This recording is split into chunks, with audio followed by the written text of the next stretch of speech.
Friends, नमस्कार। मैं हूं अनुराधा, ए हेल्थ केयर प्रोफेशनल, और आप देख रहे हैं अनुराधा केयर चैनल। प्रेग्नेंट कैसे बनते हैं या फिर प्रेगनेंसी कैसे होता है, आज की इस वीडियो में हम इसी के बारे में बात करेंगे। प्रेग्नेंट कैसे बनते हैं या फिर how to get pregnant India का एक मोस्ट सर्चेबल टॉपिक है, यानी कि हर 6 में से एक सर्च इसी के बारे में ही आता है या फिर इसी के बारे में ही होता है।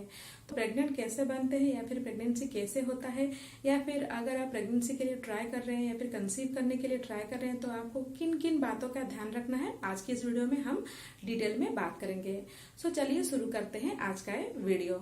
सो प्रेग्नेंट होने के लिए एक महिला का एक पुरुष के स्पर्म के साथ मिलना बेहद ही जरूरी है।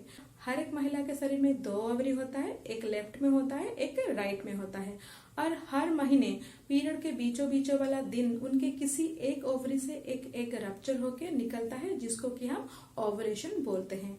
और ओवुलेशन होने के बाद ये जो एग है वो फैलोपियन ट्यूब में आकर रुकता है, और मैक्सिमम टू मैक्सिमम वो 24 से 36 घंटे तक ही जीवित रह सकता है। और इसी 24 से लेकर 36 घंटे के दौरान अगर वो एक स्पर्म के साथ मिलता है तो ही फर्टिलाइजेशन सक्सेसफुल होता है और वो महिला प्रेग्नेंट होने में सक्षम होते हैं। और अगर इस 24 से लेकर 36 घंटे में वो एग स्पर्म के साथ नहीं मिल पाता है तो वो एग डिजोल्व हो जाता है, और उसके 14 डेज के बाद उन महिला का पीरियड आ जाता है।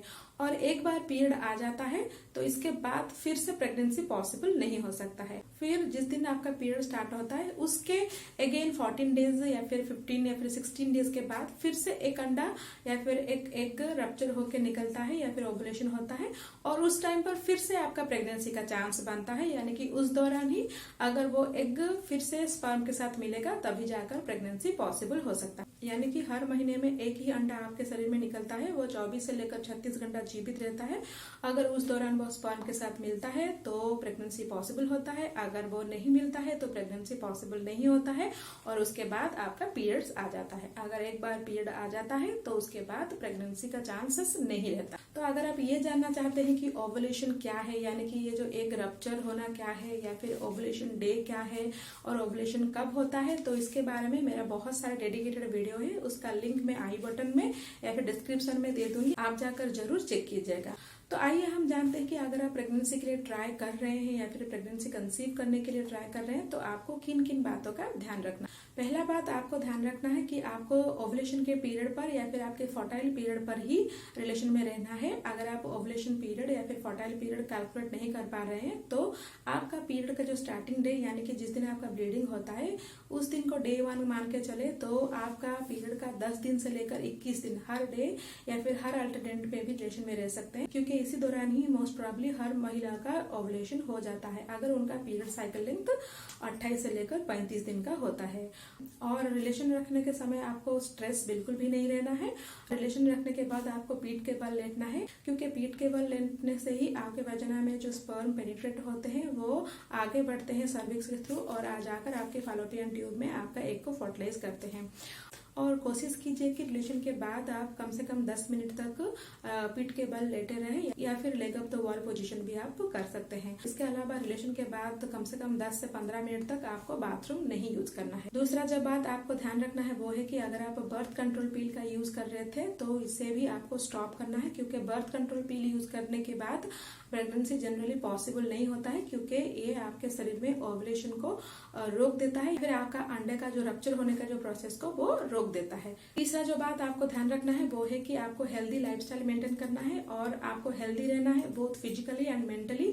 आपको स्ट्रेस बिल्कुल नहीं लेना है, क्योंकि अगर आप प्रेगनेंसी के लिए ट्राई कर रहे हैं और स्ट्रेस में रह रहे हैं तो ये आपके कंसीव करने को चांसेस को बहुत गुना कम कर देता है, क्योंकि स्ट्रेस से एक हार्मोन निकलता है जिसको कि हम कॉर्टिसोल बोलते हैं, जो कि आपके जो रिप्रोडक्टिव सिस्टम उसके ऑपोजिट ही काम करता है। इसके साथ साथ आपको न्यूट्रिशियस खाना खाना है, विटामिन से भरपूर खाना खाना है, आपको रोज एक्सरसाइज करना है या फिर योगा करना है, आपको स्मोकिंग या फिर ड्रिंकिंग बिल्कुल भी नहीं करना है। एक रिसर्च से पता चला है कि जो भी महिलाएं ड्रिंकिंग या फिर स्मोकिंग करते हैं उनका प्रेगनेंसी कंसीव करने का जो चांसेस है वो लगभग 30 to 40% कम हो जाता है। और ये रूल आपके पार्टनर के लिए भी लागू होता है, यानी कि उनको भी स्मोकिंग और ड्रिंकिंग बिल्कुल भी नहीं करना है। अगर आप चाहे तो डॉक्टर के एडवाइस से कुछ सप्लीमेंट्स यानी कि फॉलिक एसिड या फिर कुछ और विटामिन भी ले सकते हैं। और एक बात का आपको खास ध्यान रखना है कि बहुत सारे कपल्स 1 महीना 2 महीना या फिर 3 महीना ट्राई करने के बाद जब उनका कंसीव नहीं हो पाता है या फिर वो प्रेग्नेंट नहीं हो पाते हैं तो बहुत ज्यादा स्ट्रेस में आ जाते हैं। लेकिन स्ट्रेस होने का या फिर चिंता करने का कोई भी बात नहीं है, क्योंकि लगभग 90% कपल्स 6 महीना या फिर 1 साल तक ट्राई करने के बाद ही प्रेगनेंसी कंसीव कर पाते हैं या फिर प्रेग्नेंट हो पाते हैं। इसीलिए आपको लगातार 6 महीना या फिर 1 साल तक फर्टाइल पीरियड में रेगुलरली ट्राई करना है। अगर 6 महीना या फिर 1 साल ट्राई करने के बाद भी आप प्रेगनेंसी कंसीव नहीं कर पा रहे हैं तो आपको एक गायनेकोलॉजिस्ट या फिर आपके डॉक्टर को कंसल्ट करना चाहिए। तो मैं उम्मीद करती हूँ कि इस वीडियो में आपका ये डाउट जरूर क्लियर हो गया होगा कि प्रेग्नेंट आखिर कैसे बनते हैं या फिर प्रेगनेंसी कैसे होता है। तो और एक नया इन्फॉर्मेटिव वीडियो के साथ फिर मिलती हूँ, तब तक के लिए stay healthy and stay happy.